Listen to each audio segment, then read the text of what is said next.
video, I want to give you a beautiful little arpeggio exercise with a really awesome progression, and hiding inside of it are two of the most important music theory ideas you'll ever learn. So this progression is in the key of G major. So if we were looking at our notes here, we would have everything natural, all natural notes except the Fs are sharp. That's what the key of G is. And you don't really have to know that, but it's going to come in handy in a second, I think. So what we're doing here is a G major 7th arpeggio, and with an open G string sounds really nice and really rings out. And I have this note down, and sometimes I'm going to take it off. So we can start with just these notes, G on the 3rd fret of the 6th string. We're not playing at this moment the 5th string. F sharp right here, the 4th fret, and then the open G, and then we have this D note. But for now, let's take it off. We'll put it there in a second. And watch what happens with my thumb. Now this is kind of a syncopated bass thing happening. It's going 1 and 2 and 3, and because that's kind of the groove of the whole thing. So your thumb goes 1 and 2 and 3, 4, 1 and 2 and 3. And when we go to C, that's the 4 chord. So pretty simple, right? What's happening in the chords is a little bit weird coming up in a second here. 3, 4, 1 and 2 and 3, 4. So that sounds more interesting to me than just going, 1 and 2 and 3 and 4 and 1, or having the thumb play only on a downbeat. 1 and 2 and 3 and 4 and. Now here we can just change the bass note, keep the F sharp. This is a really interesting Lydian sounding chord. That, or you can just play a regular old C major 7th here, easier than playing a normal C chord. C major 7 is C with a B note added to it. So here's the same rhythm again. Okay. So let's put those two together before we play the other chords.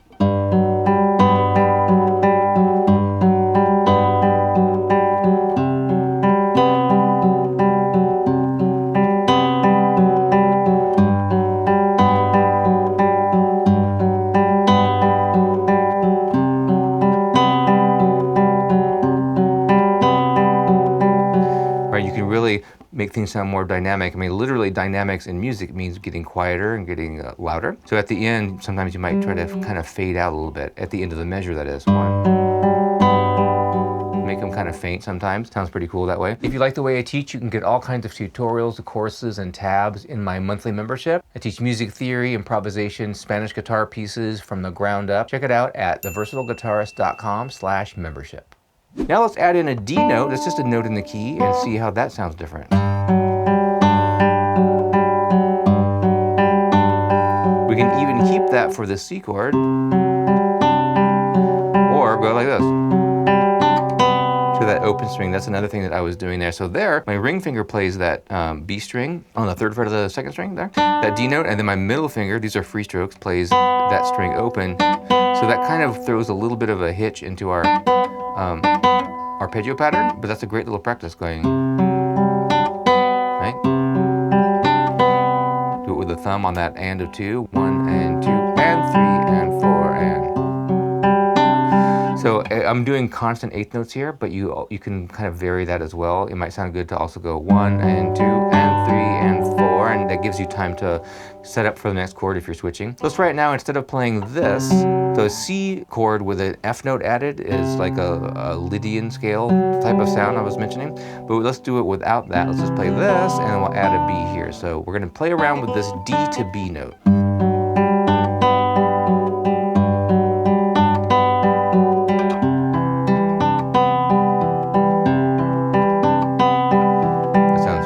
This is pretty simple so far, right? It's just a G chord to a C chord. In the key of G, we would say this is the 1 chord, the home bass tonic chord, uppercase Roman numeral 1.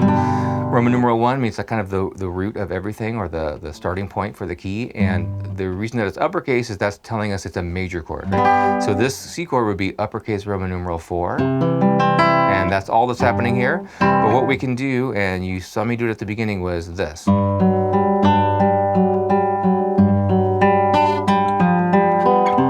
I put an F note in there, that's not in the key, but what that gives us is this G7 chord for a moment. It's still the 1 chord, but it's kind of acting for a moment as the 5 chord of C. We've heard that our whole lives in every type of music. You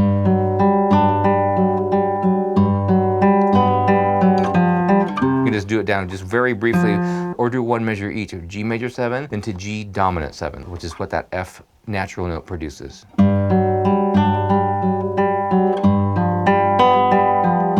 we're over here. Okay, now let's look at a new chord here.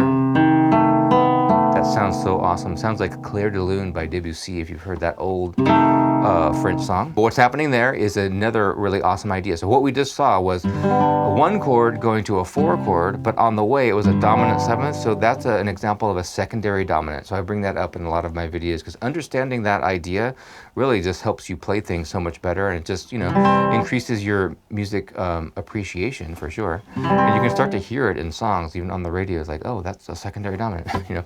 So what's happening here is a second idea, okay, not a secondary dominant, but a new idea. So this is a C minor chord now, C minor 6 to be exact. This A note though is already in the key, and so is B. So it's a really interesting chord. It's got a major 7th in it, just like this one did. C major 7th is just a C major triad with a B note is a major 7th.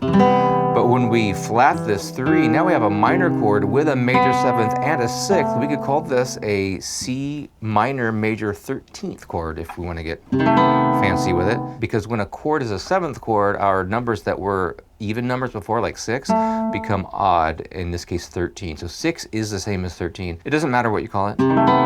C minor 6 chord if you like, with a B note. But that just sounds so awesome. Now, why is this happening? Like, why does this sound good? It's coming from what we would call the parallel minor key of G minor, right? So if you have a 1 chord, I'm playing G here using the E form, then I'm going to play the C chord here using the A form, make it minor, and then come back. So when the 4 chord becomes minor, that's not as weird as it might seem at first. We're getting this kind of downward motion, chromaticism in there. So we have an E note here in the major chord, an E flat when it becomes minor, and that pushes your ear to want to hear this note, which is the 5th of the 1 chord. There's a lot of numbers going on there, but that idea is so another thing you've heard your whole life. Really great. We could call that a minor plagal. A plagal cadence is a 4 to a 1, when the 4 resolves to the 1, as opposed to an authentic cadence, which is the 5 chord, that would be a D or D7, resolving to G. That's an authentic cadence. So when you see that phrase minor plagal, look for videos on that. People talk about that when they're trying to dissect and theorize about that Mariah Carey Christmas song. There's videos analyzing that song, and it's got a minor plagal in there.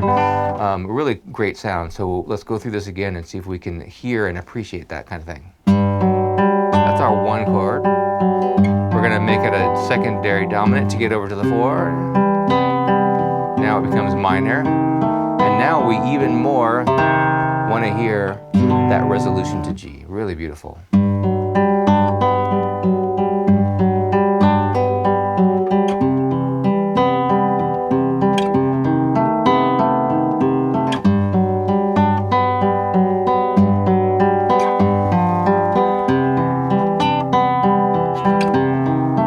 Now play around with some other notes from the key.